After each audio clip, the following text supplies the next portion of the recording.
Hello again. The astute amongst you will note the setup and will have just seen my blending brushes video and will recognise it. As many of you know, I film videos on block. I will film multiple at the same time. And this one's a little art haul / product trial. Some products from the USA. I use, as many of you know, Amazon Associates, and I've always said that any income I make will be re-engineered back into the channel, and Amazon USA offer me it in the form of a gift card, so I can just spend it with them and it's not an issue. And I got the following items with last month's payment: the Art of Nature colouring book, which I will review at a later date. But what I'm going to be reviewing today are two sets of markers from the US. One is Tim Holtz Distress Markers, which we can get in the UK, but they are far more expensive. And the other is the Tombow Dual Brush Pens, because we can't get these in the UK at all easily.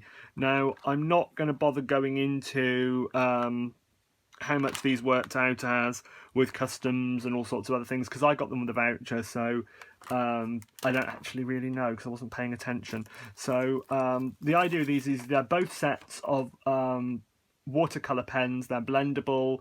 The distress ones are liftable, and you can paint with both of them as well by wetting them. So that's what they are. And this Art of Nature book is basically 60 pages of pictures which are taken from vintage scientific drawings. So for me, that's exactly the kind of thing I think looks pretty, and exactly the kind of thing I would actually enjoy to colour. So I'm going to be colouring these in, and I may even frame some of them because they are just absolutely gorgeous images. They're the sorts of things that you could easily frame. So I was really pleased to get that, and I'll be trying that out. You know, that is a channel expense, but anything I make with it to show you guys, I will be keeping the pictures, obviously, because they're cool. So these two sets of markers, what do you get? A Tim Holtz set, first of all. Now, the distress markers are double-ended, as I think most of you who've used them, well, even if you haven't used them, you've probably seen them before. They come in a tube, and you need to store them horizontally. So these will be going back in the tube and laying flat. So let's get them all out and we'll have a look at the diversity of colour that we have. I'm just going to try and get them all vaguely the same way. Now, these are obviously, with all distress products, they're designed to coordinate with the full distress palette. And I don't actually have every distress ink, shock horror. I have got nearly every distress ink, but not quite every one of them. So the 12 that you get are Ground Espresso, which is a dark brown, Hickory Smoke, which is a warm grey, Candied Apple, which is a bright red, same one I just used in previous video, Abandoned Coral, which is a really nice coral pink, Carved Pumpkin, which is an orange, and I don't actually have the distress ink pad for that, Fossilized Amber, which is another, sorry, my OCD means I've got to get them all facing the same way. Sorry, I mustn't say that, it's not OCD. OCD is a really terrible, difficult thing to live with, and I'm trivialising it, sorry. My need to have things face the same way is making me want to put them correct. Twisted Citron, which is this sort of acid green, Lucky Clover, Kelly Green, Cracked Pistachio, sort of teal, Mermaid Lagoon, which is a sea blue, Blueprint Sketch, which is an absolute ultramarine, and Wilted Violet, which is a really nice violet. Now, these are the colours that were released in 2015 when they did one colour every month. This is the set. So the only ones of these that I don't have in pad form is Carved Pumpkin. So not done too bad. Got nearly all of them. And I really like distress inks. I like the colours. I don't necessarily use them for their intended technique because you can actually stamp with them. So, you know, you can do more stuff with them than they say. They always say they're not designed for stamping, but they stamp brilliantly. As long as you use rubber stamps, they're totally fine. So we'll actually have a look at what these can and can't do side by side with the Tombow markers. once I've introduced those. So these again are a dual tip marker. Both sets have got a brush tip and a fine tip end, which is obviously really useful. Tombow ones are described as a professional quality watercolour marker, and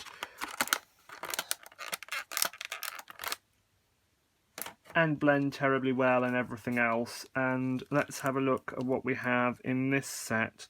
So we have a colourless blender, which will be a water-based blender. We have a red, orange, yellow, a couple of greens, a couple of purples, and a light and a dark brown. So 2, 4, 6, 8, 9 colours. 9 colours in a blender. And these are the secondary colours set, because when I looked at the different sets that were available, I thought this set had the colours in it that I most like, the kind of autumnal colours, the fall colours. They're the colours that I tend to just have a bit of a thing for, so I'm more likely to make use of them in the kind of work that I do. So I figured I would rather get something I'm actually going to make full use of, rather than something which might only get used occasionally. And I want to see if I've got some watercolour paper to hand here. Just going to see if I've got a block, as I've got everything else to hand already, but I didn't look for a, there we go, knew I had one nearby. I just wanted an acrylic block to scribble on. So what you can do with both of these different sorts of pen, and I'm going to take 2 colours from each range.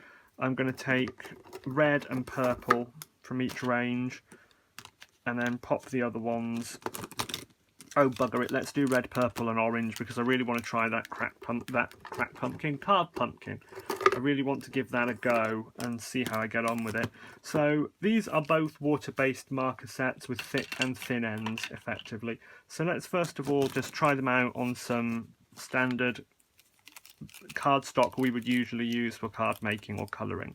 So I'm going to do Distress on the left, and I'll just put Distress Tombow so that you can keep up with me.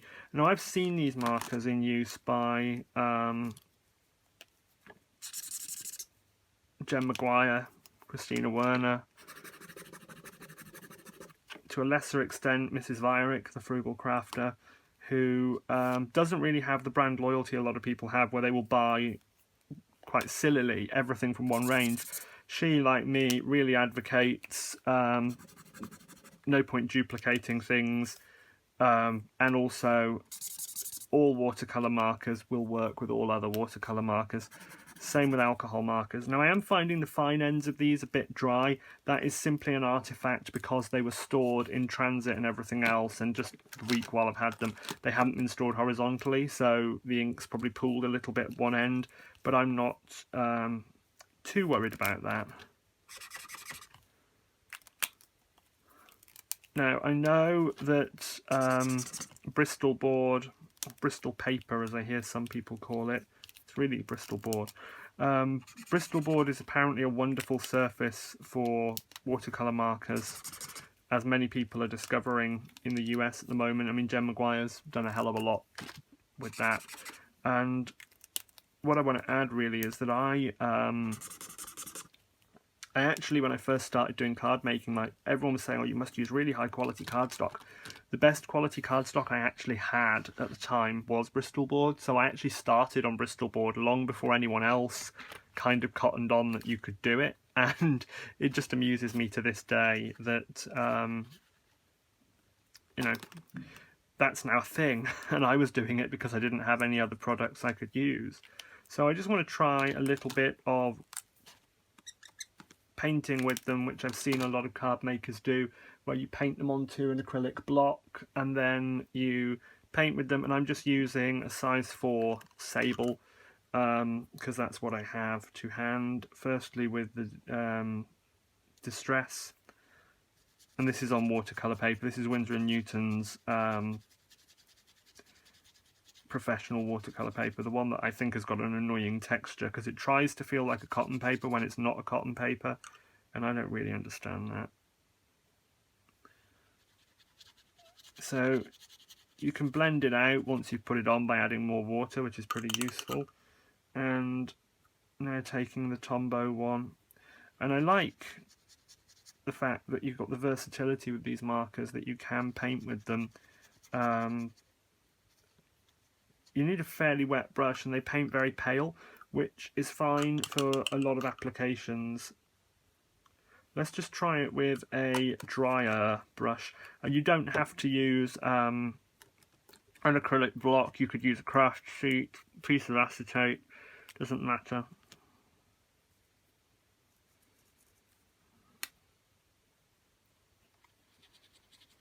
Yeah, you can pick them up fairly easily, and you can mix the colours fairly easily. Let's just try a straightforward colour mix. Now, because the Tombow set are all secondary colours, if I try and mix two colours, I'm going to get brown. So I'm not going to mix the Tombow ones. I'm going to do this with the Distress ones, just to see if we can mix the colours easily. And we'll do that with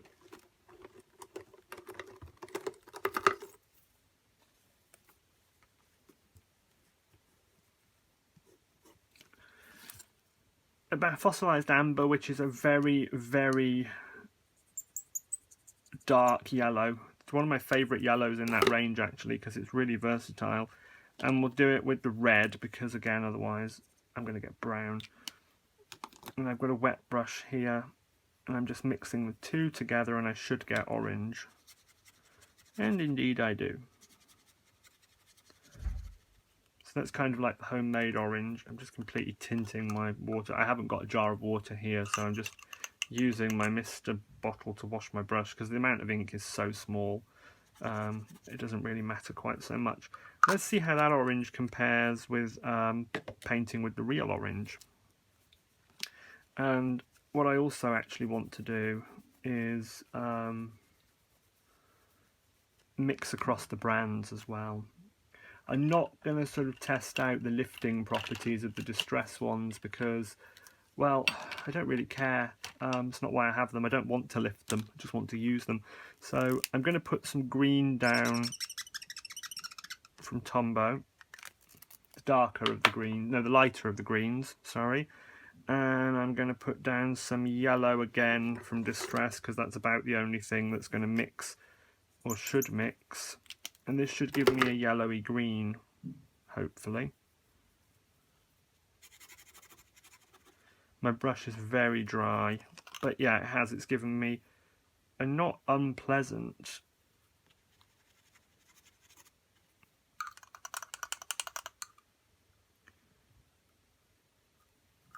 yellowy green. Oh, just realised I'm slightly off the bottom of the screen there. So there's the yellowy green that I got. There's the orange, and then there are the different colours kind of as they are. So that's not with any real specialist doing anything. That was all very straightforward, very easy, very simple. Now I want to try again over on here on cardstock. I want to try two techniques side by side, and again I'm going to do some labelling. I am going to do a bit of blending. I'm going to use the Tombow blending pen with both different media, and I'm also going to use a wet brush. So we'll do some Tombow marker with wet brush.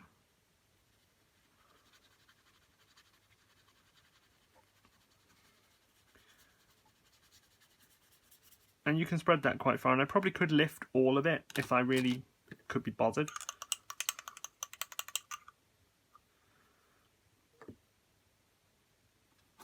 And do the same with the Distress equivalent.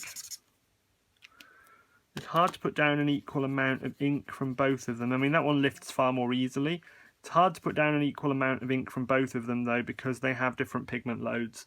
So the amount of colour you get per unit wetness, if you like, is different between the two. So let's try it now with a blending pen. Now, a water-based blender, which is what Tombow provides one with, is a usually water and glycerine kind of pen. Has no colour. Yeah, doesn't smell, hasn't got alcohol in it or anything like that. So we'll first of all do, let's have some colour variants here. So we'll do cracked pistachio from Distress first of all. And actually let's do some mixing. Let's do cracked pistachio and abandoned coral, because the two of those should mix to some degree. It's probably not going to be pretty, but they should mix. Now that is pilling very badly, the cardstock, but they have blended. I find if you're cleaning off a blending pen, rough watercolour paper, it's a really easy way because it's abrasive, it will clean it really easily. So they have blended, but it's kind of wrecked the cardstock. I'm just going to try again using a single colour and a bit less aggression.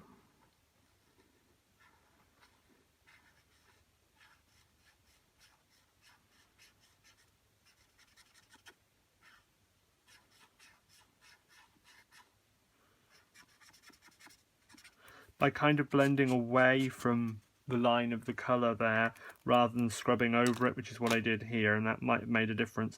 And now I'm going to try doing the same things as I did there using Tombow pens. So I'll blend the green and the yellow because I don't have a pink that I can use. So this should give me a yellow-green when I blend them.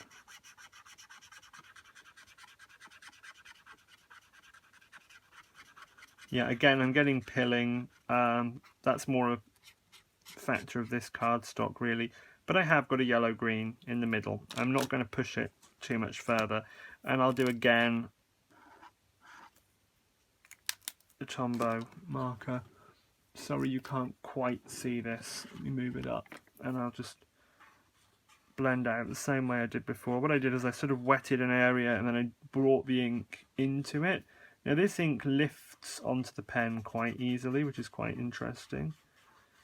It's not pilling because I'm not scrubbing. I'm just blending out. Much like an alcohol marker blending pen, it's lifting more than it's spreading. Now that Distress has been dry for a while. Distress still will blend because Distress is designed to not dry fully. That yellow has been dry for a while. Let's see if we can move that around still. No, so once Tombow is dry, it pretty much wants to stay where it is, which is interesting. So what we have are Distress versus Tombow. Colours are broadly similar. There's not an awful lot of difference. I think the Distress ones have got a bit of a mottled effect on them. See if we can get that orange. Got a little bit mottled. Tombow is much smoother. You can see brush strokes with Distress, but not so much with Tombow, although you can with some of the colours. The fine end of the Distress is finer than the fine end of Tombow, but these were a bit scratchy because they weren't stored correctly, but they'll even out. If you leave them horizontal for a week or so, they'll be fine. When I did my painting trial, you know, no issues with either of them. They paint really well, they mix, they blend together, you can make all sorts of colours, so no issues there. And when I then blended them with a wet brush,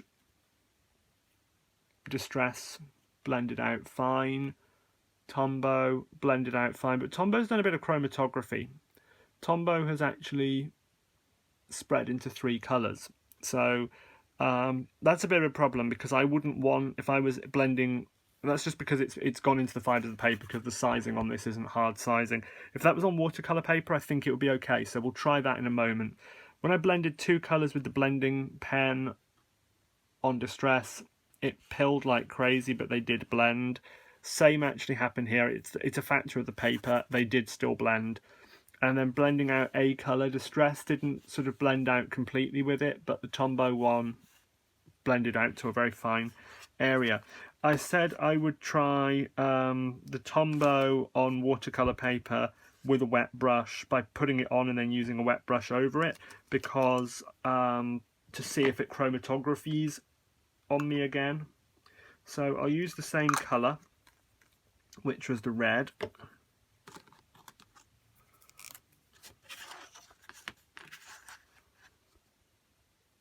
There we go. And a wet brush. Okay, so that's blending out much more easily. I'm using a different brush. I'm using a Daylon brush. It's dried very quickly. This paper eats water. So I'll pop some more on. And let it soak outwards. Now this could...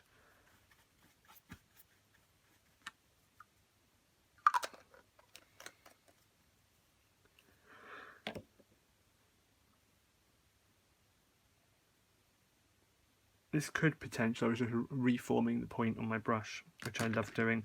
This could chromatography, it could not. Let's wait and see with that. But on the whole, I like them. The Tombow ones are really juicy. I really like that. And I'm looking forward to trying them out a little bit more. Colouring in some stamped images first of all, just to see how I get on with that. And I will do some more videos in the future actually using these for different techniques. One thing I have seen people do is a variation of ink smushing, which is where you take your craft sheet or an acrylic block or acetate and you squish your ink pads onto it, then you spray it with water and you press paper into it. I've seen people do that with both of these products, and I'm going to do a mini version of that now on the back of here using my acrylic block. So what I'm going to do is put a couple of colours down, and they need to be fairly similar colours. So I'm doing cracked pistachio, and they always look a bit crap at this stage, which is quite normal. I'm going to do twisted citron just because I can't get enough of that crazy colour. I'm going to do a little bit of fossilised amber, but not much. And I've used that technique myself in various card videos that you can look at. I might even link them in the iCards if I think about it. I'm getting really bad at remembering to link things in the iCards. Lucky Clover. Some of these were upside down and some of these were right way up in the tube, so I think there's a bit of variety in which is the juicy end of the pen. And I think I'll put a little bit of the Mermaid Lagoon down, just so there's 5 colours, because, you know, odd numbers and all that. And I'm going to mist it, because you have to mist it, that's the rules. And then you smush. Now this obviously works really well with watercolour paper or cardstock. I find it works better with hot press paper. This is obviously a cold press paper. Variable result really. Let's try it the normal way up. There we go. There's lots of different ways of doing this. I'm finding that this paper isn't... Okay, let's try doing... Yeah, there we go. Move it sideways a little bit, it works. I mean, they actually just blended completely together. You can't even see that there's different colours on there. Whereas if you did it with Distress ink, they stay separate because you put so much ink down that they don't overtake one another. I'm just going to have a second try doing it by flipping it, which I've seen Christina Werner do with acetate, and then doing this on the top. And I'll do it with the violet as well. I'll just do the violet and the red and spritz it with water, and then I will flip it over. And twisting it when you're using rough paper really helps. But yeah, they've kept separate. I mean, I've got this kind of river delta tree-like effect. That's just an artifact of the fact that I'm pressing something smooth against a rough surface, so the water's able to form channels. Now I'm going to try it again with the Tombow markers, and I will use the greens and the yellows. I won't use the other colours yet.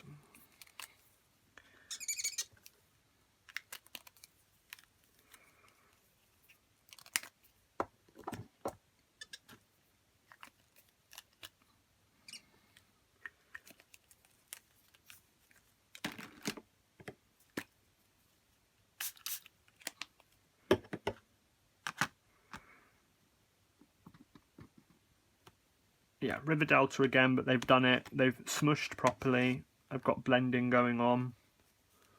I'll bring it up to the camera so you can see it. So with both of them, when that dries, that's going to look really interesting, kind of like a nebula of some kind. Same here, got the yellows and the greens blending, and those river deltas will just dry out, so not worried about that at all. What I did want to just try out on the cardstock while I've still got it, I just wanted to see what these browns were like, because I haven't really looked at those. Now, I haven't put every colour out, so let's do that. Let's get all the other colours out.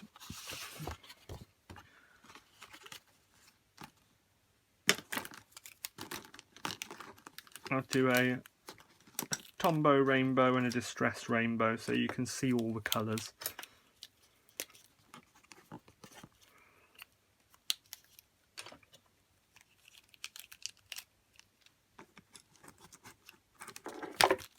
I always find it difficult when you're doing anything where there needs to be a sort of rainbow to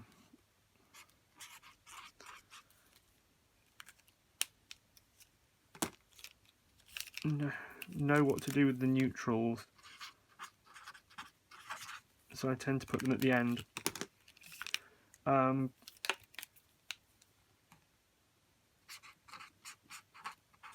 Sorry, I like spelling yellow as lello because that's what 5-year-olds do, and I find it endearing / amusing, so I still do it because it's funny. And hell, while we're in 5-year-old mode, let's spell green with a W. Green!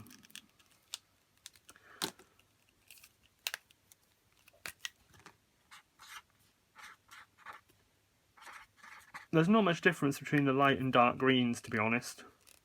That's a bit disappointing. The light green's quite mossy, so they're not that dissimilar.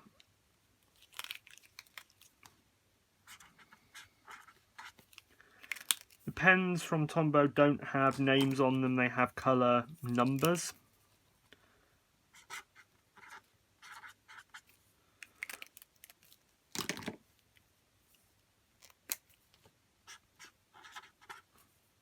And I'm having to guess at what some of them actually are.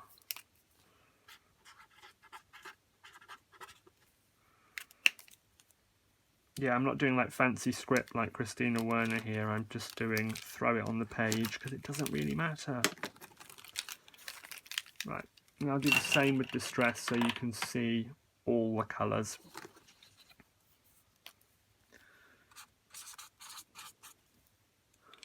You can see there's quite a difference in the amount of pigment, but that's an artifact. Now what I will be doing when I get to the end is I'm going to just throw loads of water on this page. You can see that the fossilised amber is a really dark yellow actually, and it will dry paler.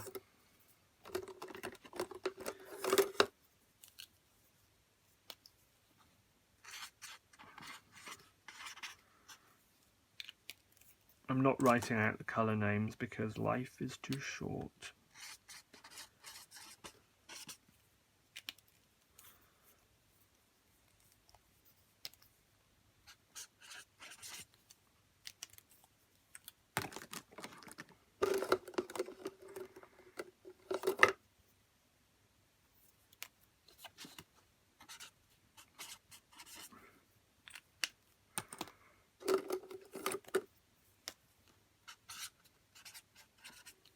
I really like that Blueprint Sketch Blue. I think it's really very much like ultramarine, could be useful.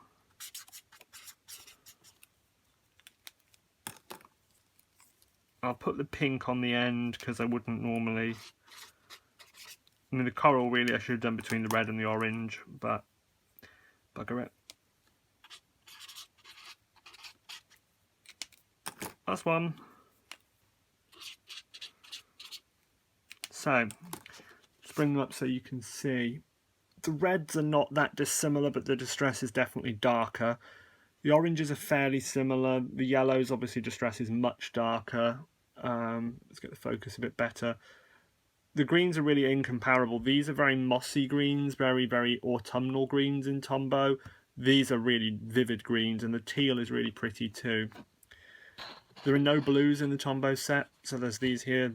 The purple in Tombow is really a lilac, and the violet is very muted. It's much like the greens, whereas Distress is really in your face. The brown and the brown are very incomparable too. This is darker, these are lighter. So what I'd say is the Tombow colours are, apart from the red and the orange and the yellow, pretty muted and pretty earthy, and I like that.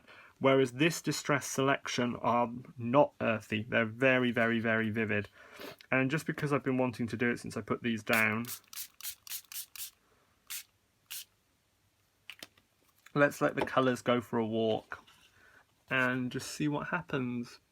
I love the fact that because these are so water soluble, you can make stuff happen just by wetting them. So I'm going to leave that and just see what happens to it, because it might give me some ideas for a card front or an art journal page, or even a watercolour painting that I could do at some point, of seeing how these colours mix and mingle together. I'm going to get total mud down the middle, but you know, I'm going to leave it and let it go.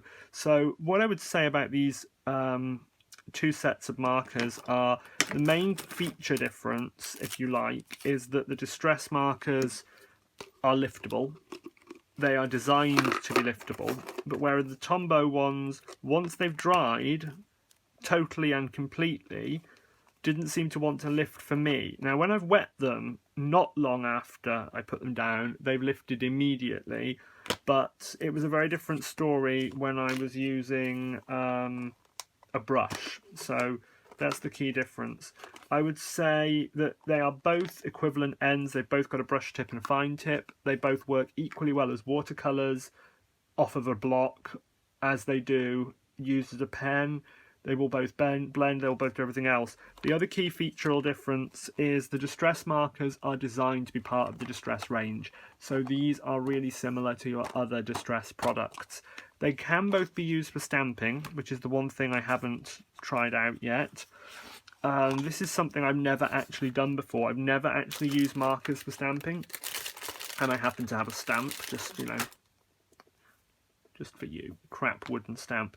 And Mrs. Frugality of Irick, which is what I thought her name would be if she was in a Western, she would be Frugality of Irick over at the saloon.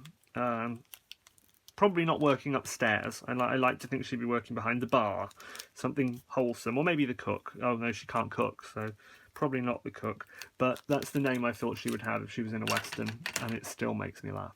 I'm just going to use the red and the orange, because then I can do, oops, I already got the low power mode indicator there, and I'll just try doing this. Just going to colour in just the first two words. I won't do the whole thing. And the advice, as always, is to breathe on these things. I don't know how necessary that really is, but it's stamped really well. It's given a good image, and I think there's a lot of techniques I could use that for, like colouring in complicated stamps like butterflies and birds and things. And I'll just do the same. The bottom just fell out the bloody tube, and they've all gone on the floor.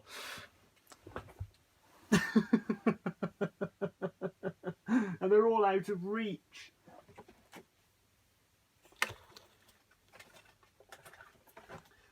Right, I'm going to use the ones that I could reach, which are one of the greens and one of the others, and I'll pick the rest up in a moment.